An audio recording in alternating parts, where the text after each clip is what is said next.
అందరికీ నమస్తే అండి. నేను మీ దేవరకొండ ఉమా. ఫిబ్రవరి మాస ఫలితాలు. మనం గత మాసంలో మనం చూస్తే కనుక పంచగ్రహ కూటమి యొక్క ఎఫెక్ట్ వల్ల 4 రాశుల వాళ్ళకి రాజయోగం పట్టింది అని చెప్పి ఏ గ్రహ సంచారములు ఏ విధంగా ఉన్నాయనేటువంటిది పాత వీడియోలో మనం చూసాము.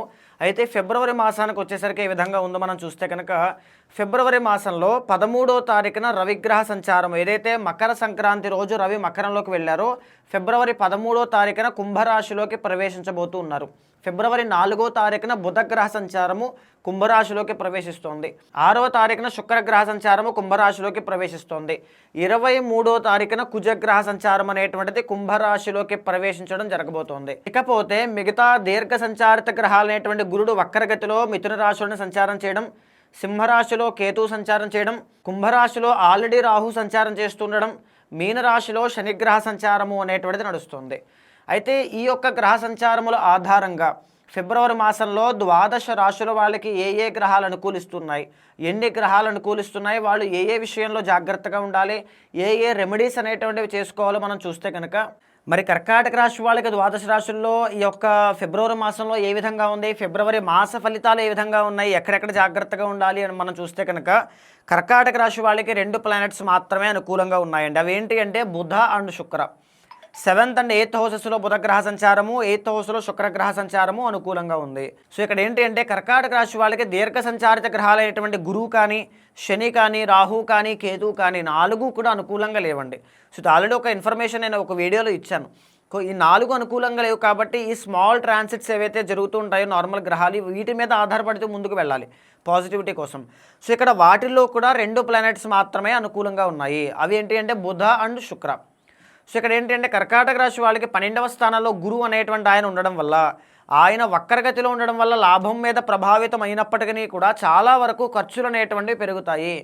కర్కాటక రాశి వాళ్ళు బేసికలీ చాలా సెన్సిటివ్ అండ్ ఎమోషనల్ పర్సనాలిటీస్ అండి. అంటే ఏంటంటే చాలా సెన్సిటివ్ అనమాట. ఎవరైనా ఒక మాట అంటే తీసుకోలేరు. వీళ్ళకి కర్కాటక రాశి వాళ్ళకి ఎస్పెషల్లీ విమెన్కి పుష్యమి, ఆశ్లేష, పునర్వసు నక్షత్రం 4వ పాదం వాళ్ళకి మ్యారిటల్ లైఫ్లో ప్రాబ్లమ్స్ ఉంటాయి.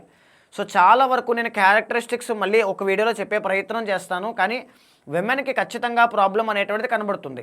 చాలా వరకు డైవర్స్ కేసెస్ కానీ, లేకపోతే సాటిస్ఫాక్షన్ లేకపోవడం కానీ, ప్రేమ ఆప్యాయతలు అందుకోలేనటువంటి వాళ్ళు కర్కాటక రాశిలో ఎక్కువగా ఉంటారు. ఈ మాట వాస్తవం, నేను చెప్పింది కాదు, శాస్త్రం చెప్పినటువంటిదే. అయితే ఇక్కడ పోతే కర్కాటకం వాళ్ళకి 2వ స్థానంలో కేతు అనేటువంటి ఆయన ఎప్పటి నుంచో నడుస్తూ ఉన్నారు. దీనివల్ల ఏం జరుగుతుంది, ఫైనాన్షియల్ స్ట్రగుల్స్ అనేటువంటివి కనబడుతూ ఉన్నాయి.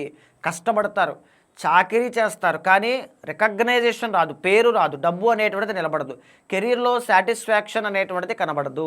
ఇలాంటివి కర్కాటక రాశి వాళ్ళకి కనబడుతున్నాయి. ఎప్పటి వరకు, నవంబర్ 1వ తారీఖు దాకా గురువు అనేటువంటి ఆయన 2వ స్థానమైన సింహరాశిలోకి రారు.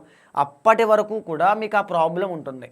నవంబర్ 1వ తారీఖు తరువాత నుంచి 2026లో అప్పుడు మాత్రమే ఆర్థిక సమస్యల నుంచి పరిపూర్ణంగా బయటకు వస్తారు. మరి ఫిబ్రవరి సంగతి ఏంటండి అంటే ప్రధానంగా బుధుడు అనేటువంటి ఆయన బాగున్నారండి. బుధుడు ఎవరు, కర్కాటకం వాళ్ళకి 3rd అండ్ 12th లార్డ్.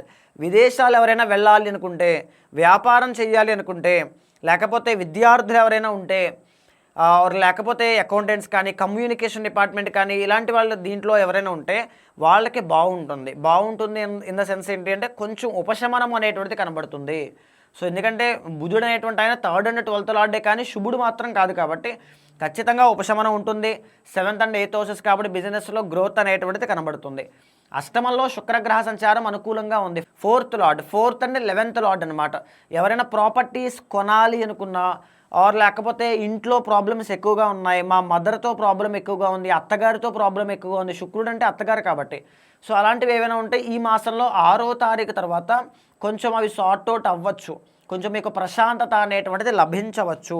మిగతా ప్లానెట్స్ అన్నీ కూడా మనం ఒక్కసారి చూస్తే కనుక 2వ స్థానంలో కేతు మనం చెప్పుకున్నాం, 12వ స్థానంలో గురుడు చెప్పుకున్నాం, 7మ, 8మ స్థానాల్లో రవి. ఇక్కడ కర్కాటక రాశి వాళ్ళకి 8మ రవి యొక్క దోషం ప్రారంభం కాబోతోంది. ఎప్పటి నుంచి, 13వ తారీఖు దగ్గర నుంచి. 8మ రవి దోషప్రదుడు అనమాట. అంటే మీరు తినడానికి కూడా టైం ఉండదు, పని విపరీతంగా అయిపోతుంది, స్ట్రెస్ ఎక్కువ ఉంటుంది, యాంగ్జైటీ ఎక్కువ ఉంటుంది, మనీ ప్రాబ్లమ్స్ చాలా ఎక్కువ ఉంటాయి 13వ తారీఖు తర్వాత కోపం ఎక్కువగా వచ్చేస్తూ ఉంటుంది, ఆవేశం, తొందరపాటు నిర్ణయాలు. మేజర్లీ చెప్పాలి అంటే 8మ రవి ఉన్నప్పుడు హెల్త్ ఇష్యూస్ ఎక్కువగా వస్తాయండి. ఈ బోన్స్కి సంబంధించి నీరసము, జ్వరాలు ఇలాంటివి ఎక్కువ వస్తాయి. కొద్దిగా జాగ్రత్తగా 1 మంత్ పాటు చాలా కేర్ఫుల్గా ఉండండి. 13 దగ్గర నుంచి మార్చి 13 దాకా చాలా కేర్ఫుల్గా ఉండండి. తర్వాత సప్తమ అష్టమ స్థానంలో కుజుడు, సప్తమంలో ఉంటారు ప్రధానంగా 23వ తారీఖు దాకా. సప్తమంలో కుజుడు పెద్దగా అనుకూలించరు. అందులోనూ మీకు ఫిఫ్త్ లార్డ్, ఫిఫ్త్ అండ్ ఎవరవుతారు, 10th లార్డ్ అవుతారు. సో కుజుడు బాలేదు కాబట్టి కెరీర్ పట్ల కొంచెం కలహాలు, అక్కడ పనిచేసే వాతావరణంలో చిన్న చిన్న గొడవలు, కీచులాటలు ఇలాంటివి కలిగేటువంటి అవకాశాలు ఎక్కువగా ఉంటాయి. 23వ తారీఖు దాటిన తర్వాత మాసం చివరిలో ఏం జరుగుతుంది, అష్టమ కుజుడు యాక్టివేట్ అయినప్పుడు కొంచెం యాక్సిడెంట్స్ అవ్వడం, గొడవలు ఎక్కువగా పెరగడం, అప్పులు ఏదైనా అవ్వడం. ఎందుకంటే ఆల్రెడీ అష్టమంలో రవి, అష్టమంలో కుజుడు మంచి పీరియడ్ కాదండి. సో ఈ ఫిబ్రవరి మాసంలో ఎండ్కి వచ్చేసరికి మార్చిలో కూడా కొంచెం అష్టమ కుజుడు యొక్క దోషానికి రెమెడీస్ మాత్రం చేసుకోండి, అది మంచిది కాదు. అష్టమ రాహు యొక్క దోషం కూడా కనబడుతోంది. దీనివల్ల ఏంటంటే యాంగ్జైటీ ఇష్యూస్, ఇందాక మనం చెప్పుకున్నాం కర్కాటకం వాళ్ళంటేనే జనరల్లీ చాలా సెన్సిటివ్ అండ్ ఎమోషనల్ పర్సనాలిటీస్ అండి. అలాంటి వీళ్ళకి అష్టమ రాహు అంటే ఏదైనా ఒక విషయం మీద ఒక పని చేసో లేకపోతే కష్టపడో ఒక ఎక్స్పెక్టేషన్స్ ఎవరికైనా ఉంటాయి.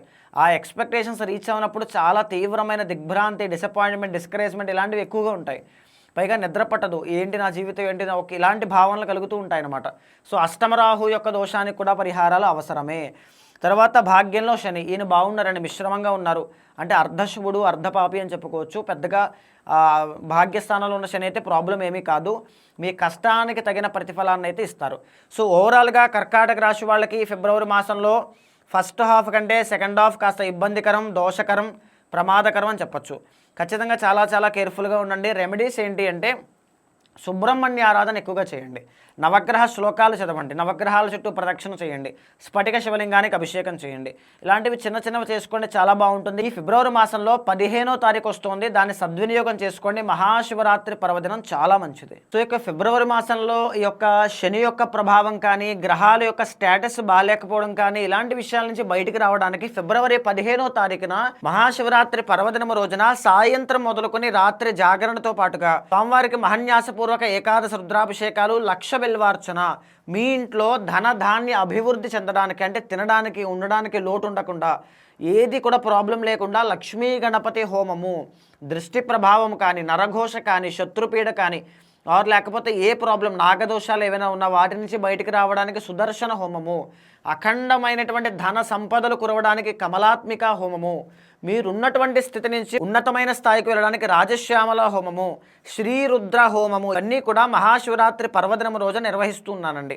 ప్రతి ఒక్కరూ కూడా ఈ యొక్క కార్యక్రమంలో పాల్గొనండి. మీరు హైదరాబాద్లో ఉన్నట్లయితే తప్పకుండా డైరెక్ట్గా వచ్చి హోమాల్లోనూ, పూజల్లోనూ, అభిషేకాల్లోనూ పాల్గొని వేద పండితుల యొక్క ఆశీర్వచనాన్ని అందుకోండి. మీరు విదేశాల్లో ఉన్నా, ఎక్కడున్నా సరే పరోక్షంగా వర్చువల్గా కూడా దర్శనం చేసుకుని గోత్రనామాలతో పూజ చేయించుకుని అమ్మవారి యొక్క ఆశీస్సులు, పరమేశ్వరుడు యొక్క ఆశీస్సులు పొందండి.